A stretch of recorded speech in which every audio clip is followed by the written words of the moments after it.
এক মুসলমানের প্রতি রব্বুল আলমিনের কি মহব্বত, কি ভালোবাসা, কি দয়া, কি আজীব ব্যাপার। একজন ঈমানওয়ালার এত সম্মান, এত মর্যাদা রব্বুল আলমিনের নিকট, এগুলো যদি আমরা মুসলমান বুঝতে পারতাম, খুশির চোটে এক এক মুসলমান আল্লাহর উপরে আরো উৎসর্গ হইতো। কিসের এই হারাম দুনিয়া, এই ধান্দাবাজি কেন করবো আমরা?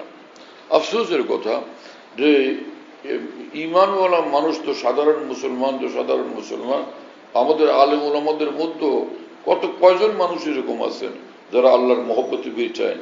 হাফিজ হুজুর যেভাবে আল্লাহর জন্য বেচায়েন থাকতেন, পীরজি হুজুর যেভাবে আল্লাহর জন্য বেচায়েন থাকতেন, হযরত মাওলানা শামসুল হক ফরিদপুর রহমাতুল্লাহ যেভাবে আল্লাহর মহব্বতে বেচায়েন থাকতেন, হ্যাঁ, নিজামুদ্দিন আউলিয়া, খাজা মুঈনুদ্দিন চিশতি, হযরত সৈয়দ আব্দুল কাদের জিলানী রহমতুল্লাহ আলাইহি আল্লাহর মহব্বতে তারা যেরকম বেচায়েন থাকতেন, এরকম মুসলমান আমরা কয়জন?